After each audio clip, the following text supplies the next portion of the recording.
Drama Crash Landing on You menceritakan tentang seorang pewaris konglomerat di Korea Selatan, yakni Yeon Se-ri.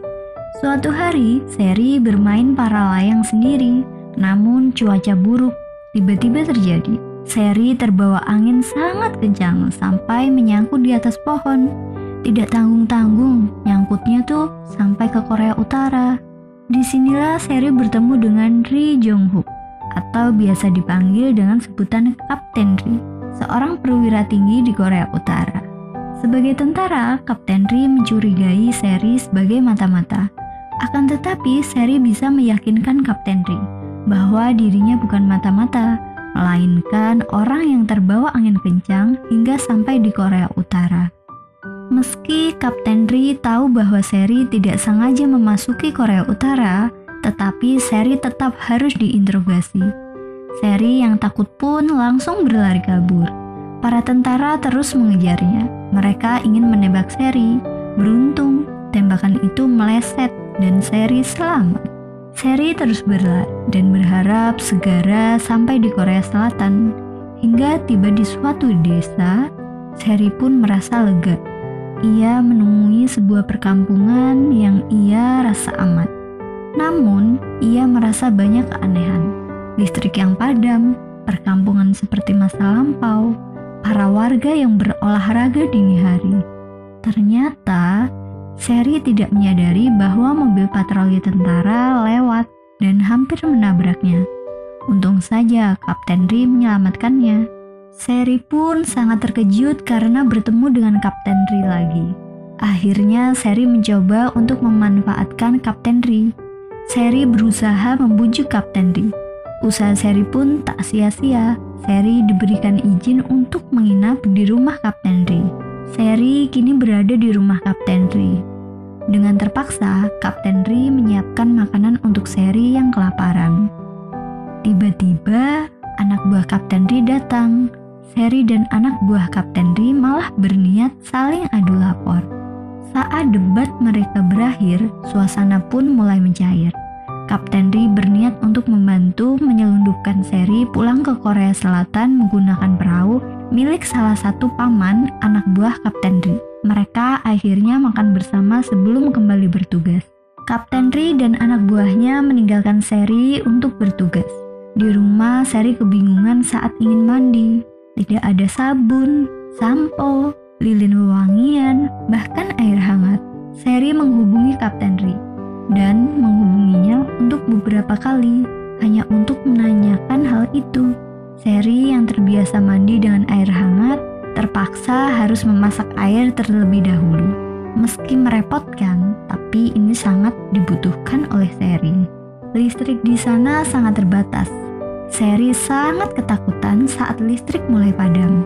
Tidak ada senter ataupun lilin yang bisa digunakan untuk menerangi rumah. Se-ri beberapa kali menghubungi Kapten Ri dan tak ada jawaban sama sekali.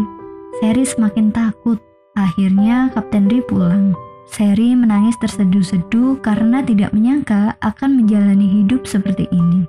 Suatu hari Kapten Ri berpamitan untuk pergi ke Pyongyang. Ternyata saat Kapten Ri di Pyongyang sedang diadakan inspeksi rumah. Pengawas tentara ikut mengecek. Terjadi kecurigaan karena lampu rumah Kapten Ri tetap menyala. Bahkan ada cangkir bekas orang minum. Semua sudut rumah dilihat. Akhirnya ditemukan Se-ri di dalam gudang kimchi milik Kapten Ri. Kapten Ri bergegas pulang menyusul Se-ri dan mengatakan bahwa Se-ri merupakan tunangannya. Kapten Ri menjelaskan bahwa Se-ri adalah agen rahasia Korea Utara dan dia tinggal sudah lama di Korea Selatan. Ia mendapat perlindungan penuh dari pemerintah Korea Utara dalam menjalankan misinya yang rahasia. Para tetangga yang kepo akan siapakah tunangan Kapten Ri ini akhirnya mencoba mengantar sebuah makanan kepada Kapten Ri demi bisa melihat tunangannya. Di tempat lain, terdapat gadis cantik yang turun dari pesawat. Ia dijemput oleh pamannya yang mengenakan seragam militer. Gadis itu merupakan tunangan Kapten Ri yang sebenarnya. Saat malam tiba, Kapten Ri mengantar Se-ri ke pelabuhan. Kapten Ri menemani di kapal sampai Seri berpindah kapal berikutnya. Kapal berjalan mulus. Hingga tiba-tiba ada kapal militer yang melakukan perhentian dadakan. Tidak ada jalan lain. Kapten Ri dan Seri harus bersembunyi. Persembunyian mereka tidak akan bertahan lama, karena mereka bakal tetap ditemukan. Untuk menyelamatkan diri, bukannya beraksi, Kapten Ri malah mengingatkan Seri dengan adegan dalam film Korea Selatan, yakni trik yang digunakan tokoh utama saat mereka dalam keadaan terpepet. Meski canggung, Kapten Ri tiba-tiba mencium Seri tepat di bibirnya. Semuanya terkejut dengan aksi mereka. Meski cara yang dilakukan Kapten Ri berhasil, mereka tetap tidak bisa melanjutkan perjalanan. Kapal harus kembali ke pelabuhan. Hingga Seri tidak jadi pulang malam itu juga. Padahal kapal besar yang bisa ditumpanginya untuk pergi ke negaranya sudah terlihat di depan mata. Mereka akhirnya kembali pulang ke rumah Kapten Ri.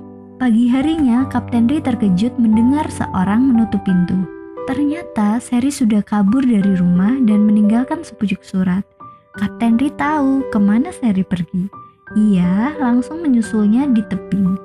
Seri sudah menggunakan pakaian para layangnya dan handy talkie yang ia aktifkan. Kecerobohan Seri membuat pangkalan militer menerima sinyal darinya dan segera mendapat informasi bahwa sinyal tersebut dari negara musuh atau lebih tepatnya Korea Selatan. Truk tentara segera menyusul mereka. Untung saja Kapten Ri bertindak cepat. Kapten Ri memeluk Seri dan mereka berdua melayang terbang untuk menghindari militer. Di kantor militer, musuh Kapten Ri menyuap petugas pencatat sinyal untuk memata-matai rumah Kapten Ri. Petugas tersebut menerimanya, lalu ingin membelikan anaknya daging babi dengan uang tersebut. Tapi uangnya malah dicopet. Untung saja Kapten Ri langsung mengejar copetnya. Ternyata copet itu sengaja menggiring Kapten Ri ke markasnya. Di sana terjadi perkelahian. Petugas tersebut membantu Kapten Ri melawannya. Akhirnya kembalilah uang itu dengan selamat. Di rumah, Seri dan anak buah Kapten Ri membicarakan bagaimana Seri bisa kembali. Salah satu anak buah Kapten Ri mengusulkan agar Seri mendekati istri kolonel supaya Kapten Ri bisa naik pangkat jalur cepat.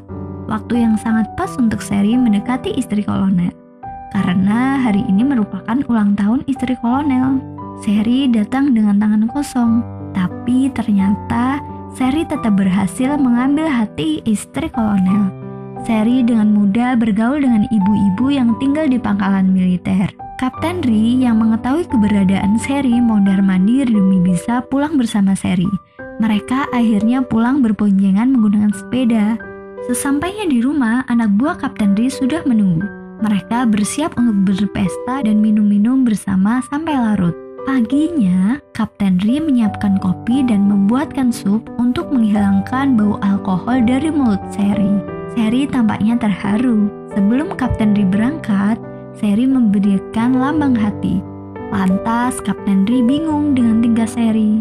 Di sisi lain, tunangan asli Kapten Ri berniat ke rumah Kapten Ri untuk mengambil mobil yang dipinjamnya. Dia menggunakan taksi, tapi di tengah jalan mobil taksi itu mogok. Untungnya ada si ganteng yang langsung membantunya. Di tempat lain, Seri yang tengah jalan-jalan dengan ibu-ibu malah tersesat. Karena waktu lampu menyala sudah habis, Kapten Ri yang khawatir langsung menyusulnya dengan membawa lilin wewangian sesuai keinginan Seri. Meski sikap Kapten Ri sangat dingin, tapi dia tipe pria yang perhatian. Sepulang dari pasar, ternyata tunangan asli Kapten Ri sudah menunggu di depan rumah. Tentu saja Seri sebagai tunangan KW berusaha meyakinkan tunangan asli Kapten Ri agar tidak terjadi kesalahpahaman. Lalu Kapten Ri pergi mengantarkan tunangannya pulang. Sesampainya di rumah tunangannya, Kapten Ri makan malam bersama. Nama gadis cantik tunangan Kapten Ri adalah Sodan. Di rumah, Seri didatangi para emak-emak komplek. Mereka mencoba menghibur Seri. Dikiranya Seri ini diselingkuhin sama Kapten Ri. Seri sangat gelisah karena Kapten Ri tidak pulang semalaman. Seri marah besar sampai membuat batasan untuk mereka berdua. Kapten Ri menjelaskan bahwa ia menjadikan Sherry sebagai anggota tim nasional agar bisa ikut kompetisi trek internasional.